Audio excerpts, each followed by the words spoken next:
ஆண்டவர் எனக்கு கொடுத்த வார்த்தை ஏற்கனவே இந்த பகுதியை நான் தியானித்து கடந்து சென்றேன். திரும்பவும் அன்றைக்கு சென்னை நான் போயிருக்கும் போது ஆண்டவர் அதே வார்த்தையின் மூலமா திரும்பவும் அன்றதை உறுதிப்படுத்தினார். அதைத்தான் அந்த காலவெளியிலே மத்தியிலே நான் பகிர்ந்து கொள்ள விரும்புகிறேன். ஆண்டவர் இயேசு கிறிஸ்து இந்த உலகத்திலே மாம்சத்துல வெளிப்பட்ட நாளிலே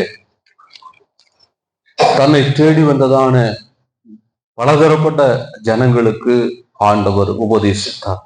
முக்கியமாக அவருடைய ஊழியத்தின் ஆரம்ப நாட்களிலே தன்னை தேடி வந்த ஜனங்களுக்காக உபதேசிக்கும்படி அவர் மலை மேல் ஏறி சென்று பல காரியங்களை உபதேசித்ததை நாம் மலை பிரசங்கம் என்று சொல்லி நாம் பார்க்கிறோம். அந்த மலை பிரசங்கத்திலே அவர் சொன்ன பல காரியங்கள் மத்தேயு சுவிசேஷம் 5, 6 அதிகாரங்களிலே அது குறிப்பிடப்பட்டிருக்கிறதை நாம் வாசிக்க முடியும். அதுல 6 அதிகாரத்தினுடைய கடைசி பகுதியிலே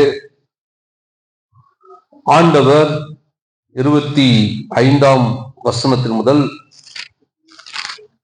அந்த அதிகாரம் முடிவரையும் அந்த சொல்லப்பட்டிருக்கிற ஒரு காரியம் கவலையை குறித்து சொல்லியிருக்கிறார்.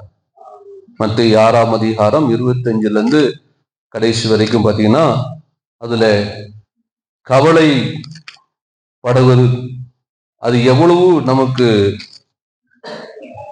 ஒரு மோசமான ஒரு விளைவை ஏற்படுத்தும் என்பதை ஆண்டவர் அங்கே சொல்லியிருக்கிறார். அல்லேலூயா. கவலை என்பது நீதிமொழிகள் 12:25 நாம் வாசிக்கும் பொழுது, நீதிமொழிகள் 12:25 வாசிங்கள். உதார குணமல்ல ஆத்துமா தெளிக்கும். 12:25 தானா?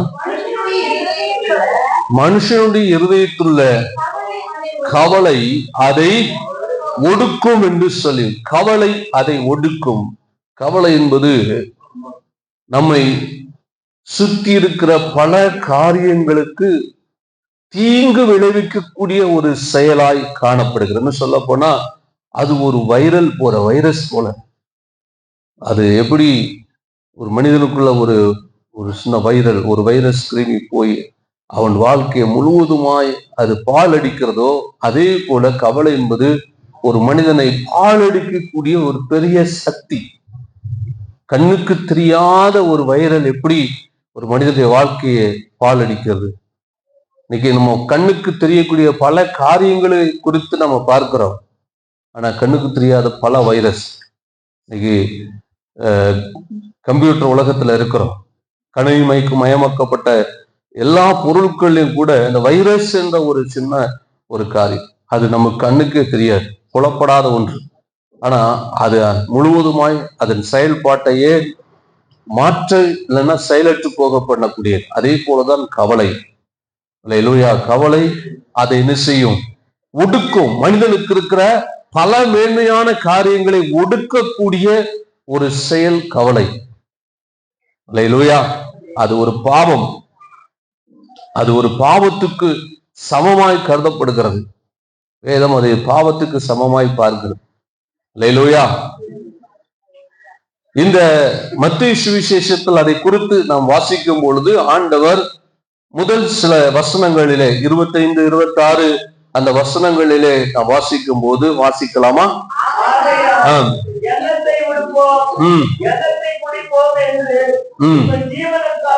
ஜீவனுக்காகவும் கவலைப்படாதீர்கள் என்று உங்களுக்கு சொல்கிறேன். ஆகாரத்தை பார்க்கிறோம், ஒளியை பார்க்கிறோம், சரீரம் விசேஷித்தவைகள் அல்லவா? ஆகாயத்து ருச்சிகளை கவனித்து பாருங்கள். அவைகள் விதைக்கிறதும் இல்லை, அறுக்கிறதும் இல்லை, கலைஞர்களிலே சேர்த்து வைக்கிறதும் இல்லை. சரி, போதும் பாருங்க. முதல் அந்த 25 வசனத்துல அது சொல்லப்படும் பொழுது, எண்ணத்தை உண்போம் எண்ணத்தை குடிப்போம் என்று உங்கள் ஜீவனுக்காகவும் எண்ணத்தை உடுப்போம் என்று உங்கள் சரீரத்திற்காகவும். ஆகவே கவலை என்பது எதன் அடிப்படையில முதலாவது வருகிறது என்றால், நம்முடைய சரீர பராமரிப்பு குறித்த காரியங்களிலே நாம் அக்கறை செலுத்தும் பொழுது இந்த அக்கறை தான் கவலையாக மாறுகிறதா. அக்கறை செலுத்துவ தவறல், அக்கறை செலுத்த வேண்டும். ஆனா அந்த அக்கறை என்ன செய்யக்கூடாது? நாம எண்ணத்தை உண்போம் எண்ணத்தை குடிப்போம் என்று சொல்லி நம்ம நம்முடைய சரீர பராமரிப்பை குறித்து நாம் உடுத்துவதற்கோ உண்பதற்கோ அந்த பராமரிப்பை குறித்து அக்கறை செலுத்த வேண்டும். அது அவசியம். ஆனா அந்த அக்கறை அநேகர் வாழ்க்கையில எப்படி மாறுகிறது என்றால் அது கவலையாக மாறுகிறது. அதுதான் பயங்கர. இப்போ பாத்தீங்கன்னா சில வியாதி, சில பிரச்சனைகள் அது மேலோட்டமா அது எந்த பாதிப்பையும் ஏற்படுத்தாமல் நம்மளை விட்டு நீங்கி போகும். ஆனா சில வியாதி அதுக்கு ஒரு ஸ்டேஜ், ஃபர்ஸ்ட் செகண்ட் தேர்டுன்னு அவங்க மெடிக்கல் ரீதியா மருத்துவ ரீதியா அதை வச்சிருப்பாங்க. செகண்ட் ஸ்டேஜ் ஆயிடுச்சு, ஃபோர்த் ஸ்டேஜ் ஆயிடுச்சுன்னா அதனுடைய பாதிப்பு அதிகமாயிடுச்சு. இப்போ நம்ம பொதுவாக சொல்லக்கூடிய சுகர், டயபெட்டிக் ப்ராப்ளமோ மற்ற எந்த ப்ராப்ளமா இருக்கணும், அது ஒரு வியாதியாகவே கருதப்படுவது இல்லை. ஆனால் ஒரு நிலை கடந்த பின்பு அதனுடைய பாதிப்பு அதிகமாகும் போது அப்போதான் அது வியாதி என்ன செய்கிறது, கருதப்படுகிறது. அதே போலதான் சரீர பராமரிப்பை குறித்த அக்கறை தான் நம்முடைய வாழ்க்கையில நம்ம சரீர பராமரிப்பு, நம்முடைய குடும்ப பராமரிப்பு, மற்ற பல காரியங்களை குறித்த பராமரிப்பு தான், அது அக்கறை தான் எவ்விதமாய் மாறுகிறதா? கவலையாக மாறுகிறது. ஆகவே அக்கறைப்படுகிறது தவறல்ல, ஆனா அது எதா மாறிவிடக் கூடாது? கவலையாக. ஒரு காரியத்தை குறித்த அக்கறை, விசாரிக்கிறது, தேடுகிறது, இதெல்லாம் தவறு கிடையாது. ஒரு பொருள் காணாம போச்சுன்னா தேடுகிறது தவறு கிடையாது. ஆனால் அது கவலையா மாறக்கூடாது. ஒரு இழப்பு நம்முடைய வாழ்க்கையில வருகிறது, அந்த இழப்பை குறித்த ஒரு அக்கறை நமக்கு இல்லை அப்படின்னா, உணர்வு இல்லைன்னா நம்ம மனுஷனே கிடையாது. ஆனால் அது கவலையாக என்ன செய்யக்கூடாது? மாறக்கூடாது. அல்லேலூயா. ஆகவே அப்படிப்பட்ட கவலை என்ன செய்கிறது? தேவன் நமக்கென்று கொடுத்திருக்கிற பல நல்ல அனுபவங்களை அது கெடுக்கக்கூடியதா இருக்கிறது. முக்கியமா அது நாளைய தினத்தை குறித்த கவலை. அதுல பாருங்களேன், எண்ணத்தை கொடுப்போம் எண்ணத்தை உண்போம் நாளைக்காக. 34 வசனத்தை வாசிங்க. ஆகையால் நாளைக்காக அப்படின்னா நாளைய தினத்தை குறித்து, எதிர்காலத்தை குறித்து, வருங்காலத்தை குறித்து நமக்கு உண்டாகிற கவலை இக்காலத்துல, இந்த நேரத்துல, இந்த நிமிஷத்துல, இந்த நொடி பொழுதுல தேவன் நமக்கு வைத்திருக்கிற பல சந்தோஷத்தை, பல சமாதானத்தை, தேவன் தந்திருக்கிற பல மேன்மையான அனுபவங்களை, ஆசீர்வாதங்களை இழக்க செய்கிறது. அல்லேலூயா. அதனால நாளைக்காக கவலைப்படாதுன்னா, நாளை என்பது வருகிற காலங்கள், வருகிற நாட்களை குறித்து சொல்லப்படுகிறது. வருகிற நாட்கள், வருகிற காலங்களை குறித்த கவலை என்ன செய்கிறது? என்ன செய்யுது? இப்போ நம்ம இடத்துல நமக்கு இன்றைக்கு தேவைக்கு போக மீதி சில பொருட்கள் இருக்கு, பணம் இருக்கு, எல்லாம் இருக்குது அப்படின்னு சொல்லும் பொழுது அதை நாளைக்கு பயன்படுத்துகிறது குறித்து திட்டமிடுகிறது எந்த தப்பு கிடையாது. அதை குறித்து அக்கறை எடுப்பது தவறு கிடையாது. ஆனால் அது கவலையாக மாறும் போதுதான் தவறாகும். அல்லேலூயா. அது என்ன செய்கிறது? கவலையாக மாறும். அப்போனா இன்றைக்கு தேவன் என்னென்ன நம்ம வாழ்க்கையில கொடுத்திருக்கிறாரோ அதை நம்மளால் அனுபவிக்க முடியாம போய்விடுது. இன்னைக்கு கொடுத்திருக்கிற சந்தோஷம், சமாதானம், இன்னைக்கு தேவன் தந்திருக்கிற ஆசீர்வாதம், இன்னைக்கு தந்திருக்கிற நல்ல அனுபவங்களை இழந்து எதிர்காலத்தை குறித்து நம்ம கவலைப்படுகிறதுல என்ன பிரயோஜனம் இருக்கு? அதான் சொல்ல, நாளை தினத்தை குறித்து நாளைக்காக கவலைப்படாதிருங்கள் அப்படின்னு என்ன அர்த்தம்? இப்ப நாளை குறித்து நம்ம அக்கறை எடுக்கக்கூடாது. அக்கறை எடுக்கிறது தப்பு கிடையாது. அதை கவலைப்பட்டு இன்னைக்கு உள்ளதெல்லாம் நாம் என்ன செய்கிறோம்? நாம இழக்க நேரிடுறது. சொல்ல போனா தேவன் நம்முடைய வாழ்க்கையில நம்முடைய தேவைகளை அவர் சந்திக்க போதுமானவராய் இருக்கிறார். எத்தனை பேர் விசுவாசிக்கிறீங்க? இதே மத்தேயு 6ஆம் அதிகாரத்துல ஜெபிக்க ஆண்டவர் நமக்கு கற்றுக் கொடுக்கிற அந்த ஜெபத்துல கூட நாம் வேண்டிக் கொள்வதற்கு முன்னமே நமக்கு இன்ன தேவை என்பதை பரமபிதா என்ன செய்திருக்கிறாரா? அறிந்திருக்கிறார். அதுல வாசிக்கும் போது அதுல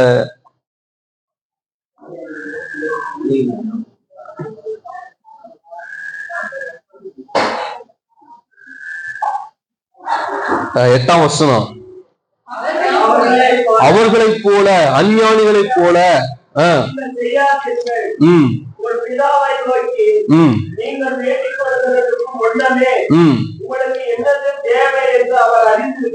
பாருங்க, உங்களுக்கு என்ன தேவை என்பதை யார் அறிந்திருக்கிறார்?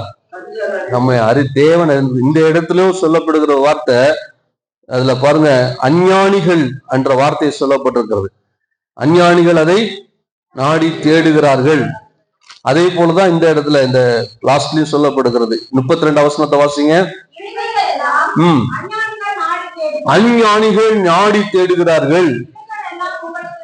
பாருங்க, அஞ்ஞானிகள். அஞ்ஞானிகள் என்ன? அதாவது ஞானத்திலும் மெய் ஞானம், மெய் ஞானத்திற்கு எதிராக தான் அஞ்ஞானம். மெய் ஞானம் என்பது என்ன? ஞானம் என்றாலே தேவனை அறிகிற அறிவு. சிருஷ்டிகர்த்தர் ஒருத்தர் இருக்கிறார் என்பது மட்டுமல்ல, அந்த சிருஷ்டிகர்த்தர் எப்படிப்பட்டவர் என்பதையும் அறிகிற அறிவு தான் என்னது? மெய் ஞானம். இந்த மெய் ஞானம் இல்லாத ஜனங்கள் தான் யாரு? அஞ்ஞானிகள். அல்லேலூயா. அநேகர் பல மற்ற மார்க்கத்துல இந்த வார்த்தை பயன்படுத்தப்படுகிறது, இந்த சொற்கள் பயன்படுத்தப்பட்டிருக்கிறது. மற்ற மார்க்கத்திலையும் அஞ்ஞானிகள் என்று சொல்லி கடவுளை அறியாத ஜனங்களுக்கு அந்த வார்த்தை. கடவுள் அறியாதன்னா கடவுள் இருக்கிறார், கடவுள் இருக்கிறார் என்பது மட்டுமல்ல, அந்த கடவுள் யார், நம்மை படைத்த கடவுள் யார்? ஆண்டவர் ஆபிரகாமை பார்த்து சொல்லுகிறார், நீ எனக்கு முன்பாக நடந்து கொண்டு உத்தம, நான் சர்வ வல்லமையுள்ள தேவன். அல்லேலூயா. எனக்கு சகல அதிகாரம் இருக்கிறது. ஆண்டவர் இயேசு கிறிஸ்து அவர் மரித்து பரமேறி போறதற்கு முன்பாக சீஷர்களை பார்த்து சொல்லுகிறார், வானத்திலும் பூமியிலும் எனக்கு சகல அதிகாரம் கொடுக்கப்பட்டது. இதுதான் கடவுளை குறித்து நாம் அறிகிற அறிவு. அவர் யார் என்ற அறிவு. தானியேலை தூக்கி அவனை சிங்கக்கவியில போடுகிற பொழுது அவர் சொல்லுகிறான், நான் ஒருபோதும் பொற்சிலையை வணங்க மாட்டேன். அதை குறித்த உத்தரவு கொடுக்கறதுக்கு எனக்கு அவசியம் இல்லை. என் தேவன் விடுவிக்க வல்லவராய் இருக்கிறார். அந்த ஒரு வார்த்தை, அதுதான் தேவனை குறித்த அறிவு. பரிசுத்த பவுல் சொல்லுகிறார், நான் விசுவாசிக்கிறவர் இன்னார் என்று அறிவேன். அல்லேலூயா. இப்போ தேவனை குறித்த அறிவு ஒரு மனிதனுக்குள்ள வருகிறதான் மெய்ஞானம். இந்த அறிவு இல்லாத ஒரு மனிதனுடைய வாழ்க்கையில தான் எது தொற்றிக்கொள்கிறது? கவலை தொற்றிக்கொள்கிறது. அல்லேலூயா. அஞ்ஞானிகளுக்குள்ள, ஏன்னா அஞ்ஞானிகள் என்ன செய்கிறார்கள்? இவையெல்லாம் எதை தேடுகிறார்கள்? எண்ணத்தை உண்போம், எண்ணத்தை குடிப்போம், எண்ணத்தை விடுப்போம் என்று யார் கவலைப்படுகிறார்கள்? அஞ்ஞானிகள் கவலைப்படுகிறார்கள். ஏன் அஞ்ஞானிகள் கவலைப்படுகிறார்கள்? ஏன் அஞ்ஞானிகள் கவலைப்படுகிறாங்க? அவர்கள் தேவனை குறித்த அறிவு இல்லாததுனால. தேவன் வெறும் அவரை வணங்கக்கூடிய நிலையில அவர் நமக்கு ஒரு எஜமானனாக அவருக்கு மட்டும் இல்லாம, அவர் நம்முடைய வாழ்க்கையில நம்மளை போஷிக்கிறவராக, பாதுகாக்கிறவராக, பராமரிக்கிறவராகவும் இருக்கிறார் என்ற அறிவு அஞ்ஞானிகளுக்குள்ள இல்லாதனால்தான் அவர்கள் இதை குறித்து கவலைப்படுகிறார்கள். அல்லேலூயா. அதுல பாருங்க, 3 காரியம் சொல்லப்பட்டிருக்கு. அந்த முதல் வசனத்தை 25ஆம் வசனத்தை வாசிங்க. ஆகையால் முன்போம் ஜீவனுக்காகவும் சரீரத்துக்காகவும்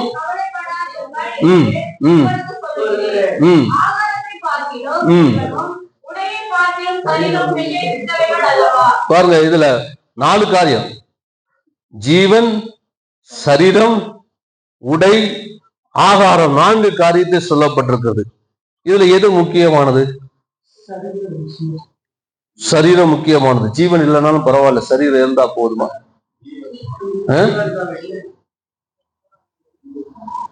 அதாவது உடையை பார்க்கலும் சரீரம் முக்கியம். அந்த சரீரத்துக்கு ஆகாரம் முக்கியம். ஆகாரத்தை பார்க்கலும் ஜீவன் முக்கியம். ஜீவன் இல்லாவிட்டா சரீரத்துல ஜீவன் இல்லாவிட்டால்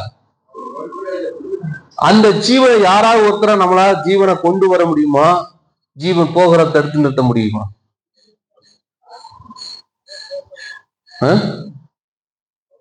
எது முக்கியம் அதுல?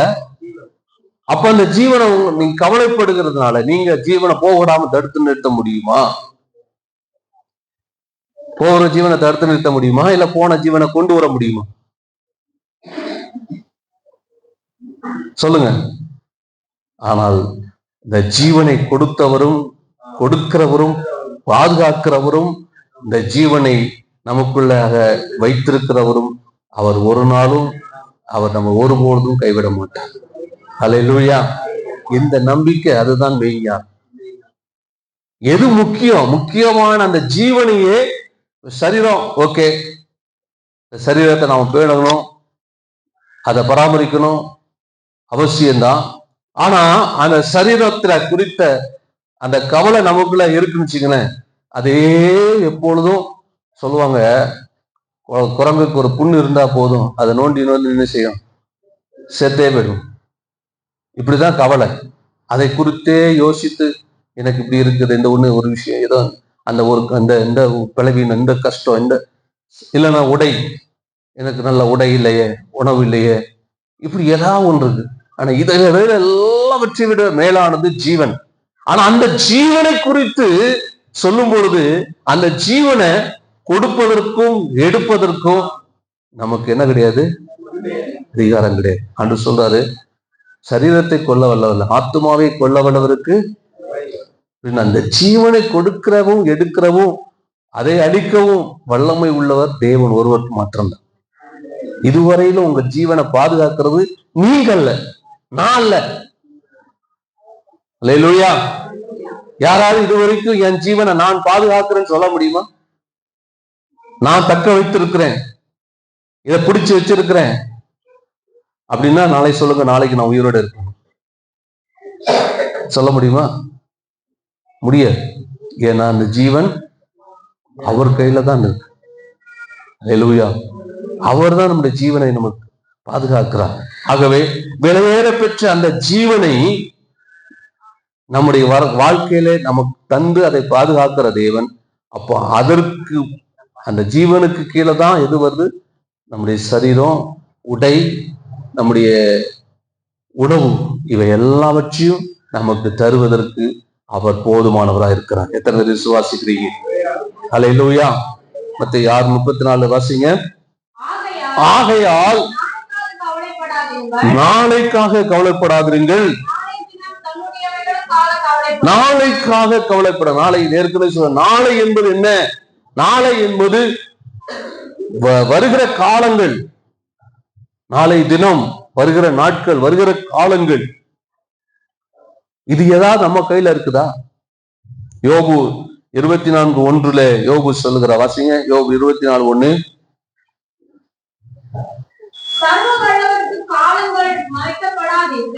சர்வ வல்லவருக்கு காலங்கள் மறைக்கப்படாதிருக்க. பாருங்க, சர்வ வல்லவருக்கு காலங்கள் மறைக்கப்படவில்லை. அல்லேலூயா. நமக்கு தான் காலங்கள் என்னன்னு தெரியாது, நாளைக்கு என்ன நடக்க போகுது நமக்கு தெரியாது.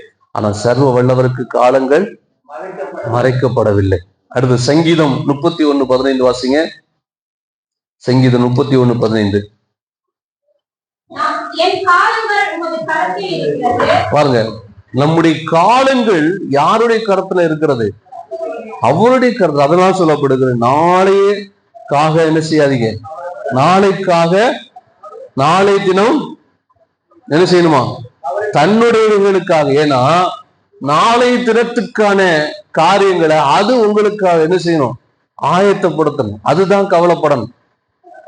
நாளைக்கு இவ்வளவு கோடி ஜனங்கள் இந்த உலகத்துல இருக்கிறாங்க, அவ்வளவு ஜனங்களுக்கும் ஆகாரத்தை கொடுக்கணும், போஷிக்கணும், வேலை கொடுக்கணும், சம்பளம் கொடுக்கணும்னு அது கவலைப்படணும்.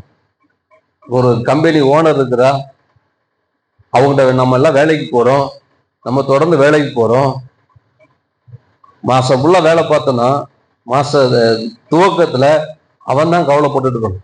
என்ன கவலைப்படணும்? என்ன கவலைப்படணும்? சம்பளம் கொடுக்கறதுக்கு கவலைப்படணும். அடுத்து தொடர்ந்து நமக்கு வேலை கொடுக்கணும்னு அவன் தான் கவலைப்படணும். நாம கவலைப்பட வேண்டிய அவசியம் இல்லை. அப்போ அதே போலதான் அங்க சொல்லப்படுகிறது, நாளை தினத்துக்காக நீங்க கவலைப்படாதீங்க, நாளை தினம் தன்னுடையவைகளுக்காக என்ன செய்யும்? கவலைப்பட.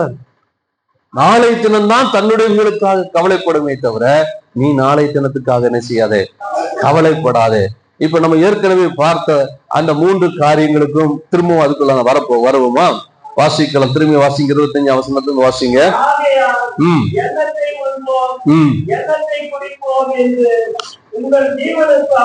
ஜீவனுக்காகவும்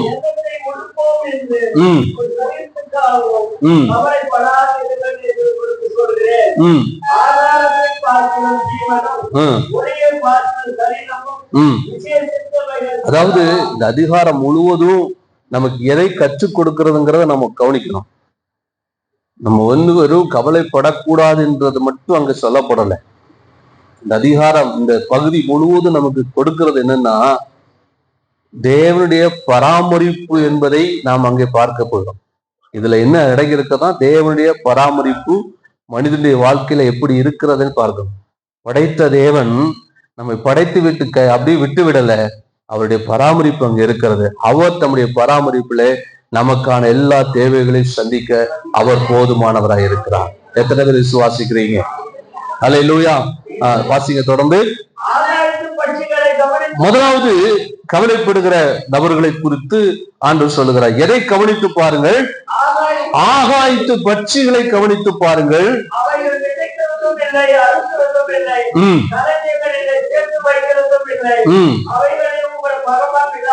பாருங்க, ஆகாயத்து பட்சிகள். அதுக்கு முன்னாலே சொல்லப்படுகிறது என்ன? இவைகளை காட்டிலும் நீங்கள் விசேஷித்தவர்கள். அதாவது உடையை காட்டிலும் சரீரமும், உணவை காட்டிலும் ஜீவனும் எவ்வளவு அது விசேஷித்தவைகளாய் இருக்கிறதோ, அதை விட எது விசேஷித்தவைகள்னா, இந்த உலகத்துல இருக்கிற எல்லா சிருஷ்டிப்பை காட்டிலும் மனிதன் தேவனுடைய பார்வையிலே மிகவும் விசேஷித்தம். எத்தனை பேர் விசுவாசிக்கிறீங்க? அதான் சொல்றார், ஆகாயத்து பட்சி. இன்னைக்கு ஒரு ஆகாயத்து பட்சி இல்ல ஒரு காட்டு மிருகம், ஏதோ ஒரு ஜீவன் இன்னைக்கு மரித்து போகிறதுனா அதோடு எல்லாம் முடிஞ்சிருச்சு. தேவனுடைய படைப்புல பாருங்க, தேவன் தன்னை சிருஷ்டிப்பெல்லாம் படைக்கும் போது உண்டாக கடவுதுன்னா உண்டாயிடுச்சு. ஆனா மனிதனை மட்டும்தான் அவர் மண்ணினாலே உண்டாக்கி தன் ஜீவ சுவாசத்தை அவனுக்கு ஊதி அவனுக்கு ஜீவ ஆத்மா உண்டானார். அவன் தன்னுடைய சாயல், தன்னுடைய ரூபத்தின்படி அவனை உண்டாக்கினார். மற்ற எந்த சிருஷ்டியும் ஆண்டவர் அப்படி உருவாக்கல. அதனால மற்ற சிருஷ்டிகள் எல்லாம் அது மரிக்கிறதோட எல்லாமே முடிஞ்சிருது. மனிதனுக்குள்ளதான் என்ன இருக்குது? ஆத்துமா இருக்கிறது. அதான் அந்த ஆத்துமா, அது தேவனிடத்துல போகக்கூடியது.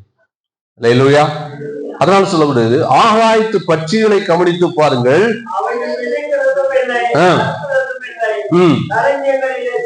சேர்த்து வைக்கிறதும் இல்லை, அவைகளையும் அப்படின்னு என்ன அர்த்தம்? அவைகளையும் அப்படின்னு என்ன அர்த்தம்? ஒரு அற்பமாக எண்ணப்படுகிற எந்த, அது மரித்து போகிறதோடு அது எல்லாம் முடிஞ்சு போகிறது. மிக அற்பமான ஒன்று. அது உருவத்துல சின்னதா இருக்கலாம், பெருசா இருக்கலாம். பெரிய பெரிய கழுகு எல்லாம் மனுஷனை விட பெருசான கழுகுகள் எல்லாம் இருக்கிறது. அதே போல நீர்வாழ் ஜந்துகள் மனிதனோட பல மடங்கு பெருசு. யானை விட 3 மடங்கு பெருசு திமிங்கலங்கள். யானை அவ்வளவு பெருசு. உருவத்தை குறித்து சொல்லப்படல. அது எவ்வளவு உருவத்துல பெருசா இருந்தாலும் அது மரித்ததோடு அதனுடைய எல்லாம் முடிஞ்சிருச்சு. அது அற்பமானதுதான். அதுக்கப்புறம் என்ன கிடையாது? மரித்த பிற்பாடு அதுக்கு என்ன கிடையாது? அதுக்கு எந்த திரும்ப அது நித்திய வாழ்வும் எதுவும் கிடையாது. மனுஷனுக்கு தான் அது. ஆகவேதான் சொல்லப்படுகிறது, அவைகளையும் அப்படின்னா அற்பமா எண்ணப்படுகிற. இன்னைக்கு ஒரு பறவை, ஒரு ஏதோ ஒண்ணு என்ன செத்து போறோம்ல, மனுஷனே பிடிச்சி சாப்பிடுறோம். நம்மளே சாப்பிடுவோம். நம்மளே இதை சாப்பிடுவோம். ஒரு மிருகத்தை சாப்பிடுறோம். அல்லேலூயா.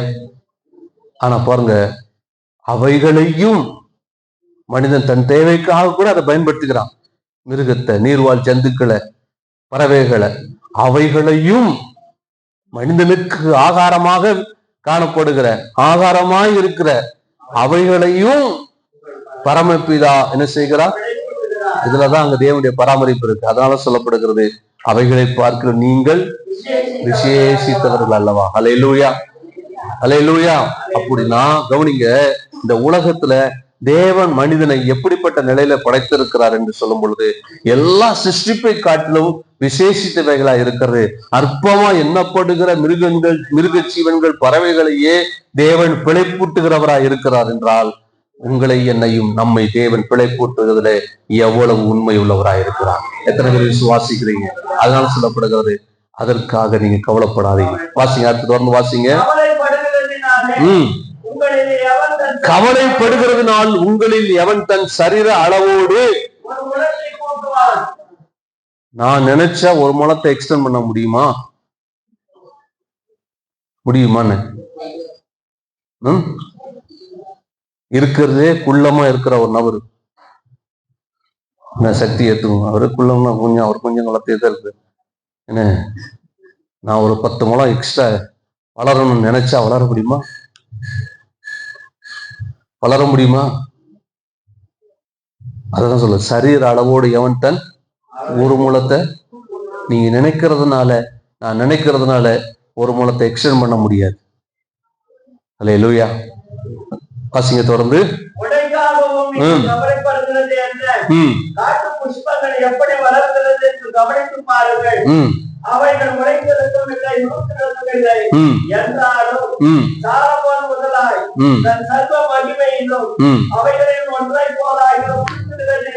பாருங்க, கவனிங்க, நீ கவலைப்படுறதுனால உன்னால எந்த ஒரு காரியத்தையும் செய்ய முடியாது. அடுத்து சொல்றது, காட்டு புஷ்பங்களை பாரு. காட்டு புஷ்பங்கள் என்பது சாதாரண புல்லுங்கும் போது வெறும் புல்லாக மட்டும் இல்லாம சில செடிகள், புல் வகையை சேர்ந்த செடிகள், இதெல்லாம் மழைக்காலங்களை பார்த்தீங்கன்னா வளர்ந்து வந்திருக்கும். மழைக்காலங்களுக்கு போன பின்பு வெயில் காலங்கள்ல அது என்ன செஞ்சுன்னா கடுமையா அது வாடி போயிருக்கும். நம்மளாம் அந்த இடத்துல காஞ்சி போயிருக்கும். காஞ்சி ரொம்ப காய்ந்து போன இடங்கள்லாம் மழை பெஞ்சுன்னு என்ன செஞ்சிருக்கும், பசுமையா இருக்கும். ஏன்னா அந்த அந்த வேர் அது உள்ளுக்கு இருக்கும். மேல செடி மட்டும் காய்ந்து போயிருக்கும், வேர் உள்ள இருக்கும். மழை பெய்த பொழுது அந்த மழை தண்ணி படுறதுனால அந்த வேர் இன்னும் கொஞ்சம் ஆழமா விட்டு அது மேல திரும்ப செடி துளிர்த்து அது பூ பூக்கும். இத சொல்லப்படுகிறது. அப்படிப்பட்ட அந்த புஷ்பங்கள் எப்படி வளர்கிறது கவனித்து பாருங்கள். அதான் கவனித்து பாருங்க. அது காய்ந்து போய் இருக்கிறது, மழை பெய்த உடனே அந்த மழை தண்ணியை உறிஞ்சு கீழே வேர் விட்டு திரும்ப என்ன செய்கிறது, அது வளர்ந்து அது பூ பூக்கு. அதை கவனித்து பாரு, எப்படி இருக்கு. கர்த்தர் எப்படி அதை செயல்பட வைக்கிறார் பாருங்க. வெயில் காலத்துல காஞ்சி போயிருக்கு, காஞ்சி போய் செத்து போன மாதிரி தெரியுது நமக்கெல்லாம். சில நேரங்களை நெருப்பு வச்சு விட்டுரும். ஆனா வேர் உள்ள இருக்கும், பூமி கீழே இருக்கு. பூமி கீழே இருக்கிற அந்த வேர் நம்முடைய கண்கள் பார்க்கறது இல்லை. ஆனா மழை பெய்யும் போது மழை தண்ணி அந்த வேருக்குள்ள போகும்போது அந்த மழை தண்ணி அதை குடிச்சு திரும்ப வேறு இன்னும் ஆழமா விட்டு திரும்ப துளிர் விடுகிறது, திரும்ப பூ பூக்குது. ஒரு காட்டு புஷ்பத்துக்கு தேவன் இவ்விதமாய் செய்ய முடியும் என்றால், நீங்க நாளும் எவ்வளவு விசேஷித்தவர்களா இருக்கிறோம். கர்த்தர் நம்மை கொண்டு எவ்வளவு காரியங்களை செய்ய முடியும். எத்தனை பேர் விசுவாசிக்கிறீங்க? அல்லேலூயா. இது மட்டும் இல்ல, சாலமோன் முதலாய், சாலமோனை குறித்து சொல்லும் பொழுது அவன் உலகத்துல எங்கெல்லாம் விலையேற பெற்ற பட்டு போன்ற துணிகள், விலையேற பெற்ற சேலைகள், வஸ்திரங்களை வாங்க முடியுமோ வாங்கி உடுத்தினான். பொதுவாக நம்முடைய சரீரத்திற்கு, நம்ம சரீரத்தை மூடி பாதுகாப்பதற்கு நம்ம வஸ்திரத்தை உடுத்தி கொள்கிறோம். இதுலயும் சிலர் என்ன பண்ணுவாங்க, இன்னும் காஸ்ட்லியா, நேர்த்தியா, விலையேறப்பட்ட நல்ல வஸ்திரங்களை உடுத்தி கொள்கிறவர்களும் உண்டு. அப்படிப்பட்ட மனிதன் தான் சாலமோன். ஆனா சொல்லப்படுகிறது, இந்த சாலமோன் உடுத்தி இருந்த அந்த வஸ்திரங்கள் அது இந்த காட்டு புஷ்பத்துக்கு கூட ஒப்பானது இல்லையா? அல்லேலூயா. தேவன் காட்டு, இன்னைக்கு பாருங்க, ஒரு மனுஷன் உடுத்தி இருக்கிற வஸ்திரத்தை சில நேரங்களை பார்த்து நம்ம ரசித்து அழகா இருக்குன்னு சொல்றது உண்டு, உண்மைதான். ஆனா அதை விட எதை அதிகமா ரசிக்கிறோம்? இயற்கை பூக்கள் அப்படியே பூத்து அந்த பசுமை அப்படியா நிறைந்திருக்கும். அந்த சோலைகள்லாம் பூக்கள் அப்படியே ஒண்ணு போல பூத்திருக்கும் போது பார்க்க எவ்வளவு அருமையா இருக்குது. அது என்னைக்காவது போய் எங்கேயாவது நெசவாளர்கிட்ட போய் எனக்கு இப்படிப்பட்ட கலர்ல வேணும், கரெக்டா இந்த half pink, yellow and pink, இல்ல எங்களோ இல்ல ஒயிட் அப்படின்னு கேட்டதுக்கு கிடையாது. கர்த்தர் அதை உடுத்துவிக்க முடியும் என்றால் உங்களை என்னை தேவன் எவ்வளவு அழகா உடுத்துவிக்க முடியும். எத்தனை பேர் விசுவாசிக்கிறீங்க? அதான் சொல்லப்படுது, காட்டு புஷ்பங்கள் என்ன செய்யுங்க, கவனித்து பாருங்கள், அது உழைக்கிறதும் இல்லை. சில நேரங்களில் நாம போயிட்டு இது அது ஒண்ணுமே செய்யறது இல்லை, நம்ம சும்மா இருக்கிறதுனால சும்மா இருந்தா போதும் கர்த்தர் எல்லாம் செய்வார் என்ற அர்த்தத்துல சொல்லப்படல. அது தனக்கான எதையுமே அது செய்து கொள்ள முடியாது. புஷ்பங்கள், காட்டு புஷ்பம் தனக்கான ஒன்றையும், தனக்கு இந்த கலர் பூ வேணும், தனக்கு இப்படிப்பட்ட பூ இந்த கலர்ல வேணும், அது ஒரு பொழுதும் என்ன செய்ய முடியாது, நெசவாளத்தை போய் கேட்க முடியாது. அது உழைக்கிறதும் இல்லை, நூற்கிறதும் இல்லை. ஆனால் என்றாலும் சாலமோன் முதலாய் சர்வ மகிமையிலும் அவைகளில் ஒன்றை போலாயினும் உடுத்திருந்ததில்லை என்று உங்களுக்கு. அல்லேலூயா. அப்போ தேவன் அந்த காட்டு புஷ்பங்களுக்கு அவ்வளவு நேர்த்தியாய் உடுத்துவிக்க கூடும் என்றால், தேவனுடைய ஜனமே, சகோதரனை சகோதரியே, கர்த்தர் நம்மையும் எவ்வளவு நேர்த்தியாய் உடுத்துவிக்க வல்லவராய் இருக்கிறார். எத்தனை பேர் விசுவாசிக்கிறீங்க? அடுத்து சொல்லுகிற வாசிங்க, அற்ப விசுவாசிகளே,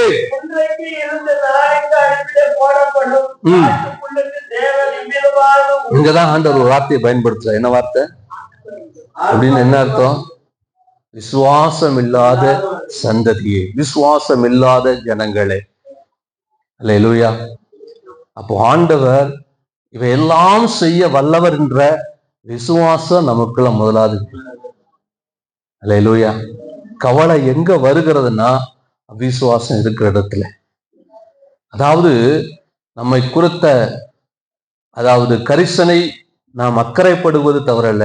அந்த அக்கறை, அந்த கரிசனை எங்கே நமக்குள்ள கவலையா மாறுதுன்னா, தேவன் மேல் இருக்கிற நம்பிக்கையை கடந்து, அந்த நம்பிக்கைக்கு அப்பால் நம்முடைய வாழ்க்கை மேல் ரொம்ப அக்கறையை நாம் எடுக்கும் போதுதான் அது கவலையா மாறும்.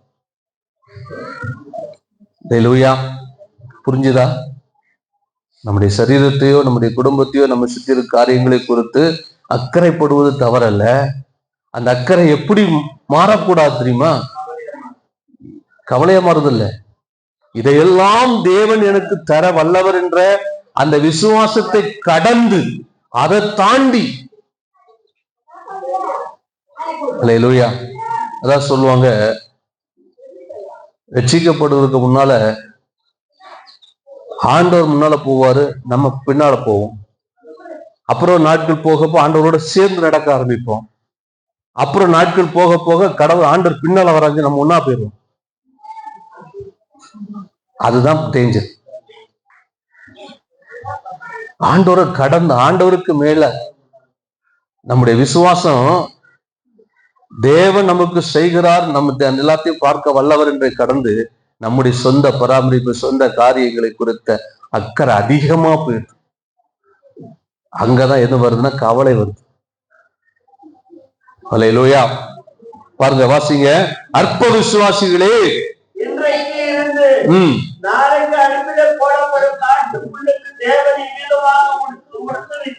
உடுத்துவித்தால் உங்களுக்கு உடுத்துவிப்பது. அல்லேலூயா. கரங்களை தட்டி ஆண்டவருக்கு மகிமை செலுத்தலாமா? உங்களுக்கு உடுத்துவிப்பது அதிக நிச்சயம் அல்லவா? அல்லேலூயா. இவ்வளவு அருமையா ஆண்டவர் சொல்லுகிறத பாருங்க. இதெல்லாம் இது நிறைய விஷயங்களை ஓமை ஆண்டவர் பேசியிருக்கிறார். நிறைய விஷயங்களை ஆண்டவர் கற்பனையாக பேசுறது போல, இது கற்பனையா ஓமையா பேசுவதல்ல, நேரடியா அவர் சொன்ன வார்த்தை. இவ்விதமாய் உங்களுக்கு உடுத்துவிப்பது அதிக நிச்சயம் அல்லவா? இன்றைக்கு ஆண்டவர் உங்களை பார்த்து என்ன பார்த்து சொல்லுகிற, இவ்விதமாய் உங்களை உடுத்துவிப்பது அதிக நிச்சயம் அல்லவா? உங்களை என்னையும் இவ்விதமாய் காட்டு புஷ்பங்களை காட்டிலும் நாம் வெளியேற பெற்றவர்களா இருக்கிறதுனாலே கர்த்தர் நம்மை உடுத்துவிப்பது அதிக நிச்சயம். அவரை நம்புங்க, அவரை விசுவாசிங்க. அல்லேலூயா. அடுத்து வாசிங்க 31 வசனம். எண்ணத்தை உண்போம், கவலைப்படாதிருங்கள், இவைகள் எல்லாம் ஏற்கனவே சொல்லி இருக்கிற அஞ்ஞானிகள் என்று சொல்லும் பொழுது கடவுளை குறித்த அறிவு இல்லாத ஜனங்கள் அவர்கள் நாடி தேறுகிறார்கள். ஏன் பாருங்க, கவனிங்க, அநேக நேரங்கள்ல மத்தவங்கள நம்மளை காப்பி பண்ணியே பழகிட்டோம். அவங்க என்ன செய்கிறாங்களோ அதையே நம்ம செய்ய ஆரம்பிச்சுக்கிறோம். யாரு கடவுளை அறியாது. கடவுள் அறியாதுன்னா மற்ற மார்க்கத்தை சேர்ந்த ஜனங்களை குறித்து சொல்லப்படல. கடவுள் யார் என்றும் அவர் எப்படிப்பட்டவர் என்ற சரியான அறிவு இல்லாமல் தங்களுடைய வாழ்க்கையை குறித்து, தங்கள் வாழ்க்கையை பராமரிக்கிற எல்லா காரியங்களையும் குறித்து அவர்களே அதை செய்து கொள்ள முற்படுகிற அப்படிப்பட்ட கூட்டத்தை குறித்து இங்கு சொல்லப்படுகிறது. அவர்கள் தங்களுக்கானதை தாங்களே என்ன செய்யறாங்க? தேடிக்கொள்கிறாங்க. இவைகள் எல்லாம் அஞ்ஞானிகள் நாடி தேடுகிறார்கள். அவர்களுக்கு கடவுள் குறித்த நம்பிக்கை இல்லை. அது மட்டும் இல்ல, கடவுள் இதையெல்லாம் செய்வார் என்ற நம்பிக்கை இல்லாதனால தங்களுக்குரிய காரியங்களுக்காக தேடி ஓடுகிறார்கள். வாசிங்க அடுத்தது. இவைகள் எல்லாம் உங்களுக்கு வேண்டியவைகள் என்பதை பரமபிதா அறிந்திருக்கிறார். எத்தனை பேர் விசுவாசிக்கிறீங்க? உனக்கு, உங்களுக்கு, எனக்கு இவைகள் வேண்டியது என்பதை என் பரமபிதா அறிந்திருக்கிறார். சொல்ல போனா ஏற்கனவே இந்த அதிகாரத்தினுடைய முகத்துல செவிக்க கற்றுக்கொள்ளும் பொழுது கடவுளை வெறும் கடவுளாக, எச்சமானனாக, மாஸ்டராக மட்டும் பார்க்காம எப்படி பார்க்க சொல்லி கற்றுக் கொடுத்தார்? எப்படி பார்க்க சொல்லி கற்றுக் கொடுத்தார்? பிதாவே. அல்லேலூயா. ஏன்னா பிதா என்பது உரிமை மட்டுமல்ல, ஒரு தகப்பன் எவ்விதமாய் தம்முடைய பிள்ளைகள் மேல் அக்கறை உள்ளவராய் இருக்கிறாரோ அதே போல நம்முடைய தேவனும் அக்கறை உள்ளவராய் இருக்கிறார். அல்லேலூயா. பாருங்க, 3 நாள் அவரை தேடி வந்த ஜனங்களுக்கு பிரசங்கம் பண்றார். 3 நாள் ஆச்சு. அந்த பிரசங்கம் முடிந்து போகணும். எல்லாரும் சோர்ந்து போவாங்கன்னு தெரியும். ஆண்டு சொன்னார், அவங்க எல்லாம் சோர்ந்து போவாங்க. அவங்களுக்கு என்ன செய்யுங்க? அப்போ ஆண்டவர் தம்முடைய பிள்ளைகள் மேல் அவர் கரிசனை உள்ளவராய் இருக்கிறார். அதனால்தான் இங்க சொல்ல, இவையெல்லாம் உங்களுக்கு வேண்டியதுன்றது உங்க யார் அறிந்திருக்கிறா? பிதா அறிந்திருக்கிறாருங்க. உங்க பரமபிதா, நம்முடைய தேவன், அவர் நமக்கு தகப்பனா இருக்கிறார். ஒரு தகப்பனை போல நமக்கு என்ன வேண்டும்? என்னைக்காவது பெற்ற குழந்தைகள் வளர்ந்த பிற வேணா இது வேணும் அது வேணும் சில தங்களுடைய தேவைகளுக்காக கேட்கும். ஆனா பொதுவாக பெரும்பாலும் எல்லா தகப்பன்மாரும் தன்னுடைய பிள்ளைகள் கேட்டுதான் செய்கிறது அல்ல. அவர்களுக்கு என்ன தேவைகளோ அவைகளை அவர்கள் செய்கிறது போல நம்முடைய தகப்பனோ நம்முடைய தேவைகளை அறிந்தவராய் நமக்கு என்ன தேவையோ அதை நமக்கு கொடுக்க அவர் போதுமானவராய் இருக்கிறார். உங்க வாழ்க்கைக்கு தேவையான, உங்க குடும்பத்துக்கு தேவையான எல்லாவற்றையும் ஆண்டவர் சிருஷ்டிக்கும் போது, இன்னைக்குதான் மனிதன் பல கண்டுபிடிப்புகளை கண்டுபிடித்து இருக்கிறான். இன்னைக்கு காரு எல்லாமே இப்ப இந்த நூற்றாண்டுகள்ல தான் அதிகமா வளர்ந்து கொண்டு இருக்கிறது. ஆனா 4000 வருஷத்துக்கு முன்பாகவே நோவாவுடைய காலத்திலே இப்படிப்பட்ட நாட்களுக்கு தேவையான பெட்ரோலியம் ஆண்டவர் அன்னைக்கே மனுஷனுக்காக பூமிக்குள்ள ஏற்படுத்தி வச்சார். பல 1000 மில்லியன் ஆண்டுகளுக்கு முன்னாலாம் வரும் பெருங்கூட்டமான மிருகம், ஜீவன்கள், மனிதர்களுடைய உடல் ஒரே நேரத்துல அது புதைக்கப்பட்டதுனால மண்ணுக்குள்ள புதைந்து அதுல இருந்து உருவான அந்த நீர், அதுல இருந்து தான் இந்த பெட்ரோலிய பொருட்கள்லாம் உருவானதா சொல்லப்படுகிறது. எப்போ உருவாச்சு? எப்ப அது ஒரே நேரத்துல பூமி கீழே மனிதனுடைய உடல்கள், மிருக ஜீவன்கள் உடல்கள் எல்லாம் ஒரே இடத்துல தங்கிச்சு? நோவாவுடைய காலத்துல 4000 வருஷத்துக்கு முன்பாக. அப்பவே ஆண்டவர் திட்டமிட்டிருக்கிறார். தேவனுடைய ஞானம் எவ்வளவு பெருசு பாருங்க. அல்லேலூயா, அல்லேலூயா. அதுதான் கடவுள். கடவுள் என்று சொல்லும் பொழுது அவருடைய ஞானம், தேவனுடைய அறிவு நம்முடைய ஞானத்துக்கு ஒத்தது அல்ல. நம்ம இப்ப நாளைக்கு உள்ளதை குறித்து கவலைப்படுகிறோம். என் ஆண்டவர் பல மில்லியன், பல ஆண்டு நாம் பிறக்கிறதுக்கு முன்பாகவே அவர் நமக்கான எல்லாவற்றையும் அவர் நமக்கு ஆயத்தப்படுத்தி விட்டார். அல்லேலூயா. ஆகவே எனக்கு அருமையான தேவனுடைய ஜனமே, நம்முடைய வாழ்க்கை குறித்து குறித்த அக்கறை நமக்கு இருக்கிறது தவறல்ல. ஆனா அந்த அக்கறை எதா மாறிவிடக்கூடாது. அதாவது தேவன் அந்த காரியங்கள் நம்ம அக்கறைப்பட்டு இந்த காரியங்கள் எல்லாம் தேவன் எனக்கு செய்வார் என்று சொல்லி அவரை விசுவாசிக்கணுமே தவிர, அந்த விசுவாசத்தை கடந்து நாம் மிக ரொம்ப ஓவரா அதை குறித்து நம்ம அக்கறைப்படுவோம்னா அதுதான் என்ன மாறும்? கவலையா மாறும். அதுதான் உங்களை அழிக்கக்கூடிய சக்தி. அதுதான் நம்முடைய அழிக்கக்கூடிய சக்தி. அல்லேலூயா. அது மட்டும் இல்ல, கவலை உங்க தூக்கத்தையும் கெடுக்கும், அநேகருக்கும் துக்கத்தை விளைவிக்கும். நமக்கு தூக்கத்தை கெடுக்கும், அநேகருக்கு என்ன செய்யும்? துக்கத்தை விளைவிக்கும். கவலை தேவன் இந்த நாட்கள்ல இந்த காலத்துல நமக்குன்னு வைத்திருக்கிற ஆசீர்வாதம், இந்த நாட்கள்ல தேவன் நமக்குன்னு வைத்திருக்கிற சந்தோஷ சமாதானம், இதை கெடுத்து என்னைக்கும் உள்ள காரியங்களை குறித்து சிந்திக்க வைக்கும். இதையும் அனுபவிக்கணும், தேவன் அதையும் தருவார் என்ற விசுவாசம் நமக்குள்ள இருக்கு. அப்படிப்பட்ட விசுவாசம் உள்ளவர்களாய் நாம் இருக்கும் பொழுது கர்த்தர் உங்களை நிச்சயம் ஒரு நாளும் அவர் கைவிட மாட்டார். அவருடைய பராமரிப்பு அவருடைய சிருஷ்டிப்பினுடைய ஒரு பகுதியாக இருக்கிறது தவிர, பராமரிப்பு என்பது அவர் தனியா இண்டிவிஜுவலா ஒவ்வொரு மனிதனுடைய வாழ்க்கையில தேவைக்கு தக்க அப்படின்லாம் கிடையாது. அவர் பராமரிப்பு சிருஷ்டிப்பிலே நமக்காக எல்லாவற்றையும் அவர் ஏற்படுத்தி வைத்திருக்கிறார். அல்லேலூயா. அந்த தேவன் உங்க வாழ்க்கையிலும் எல்லா காரியங்களும் செய்ய போதுமானவராக இருக்கிறார்.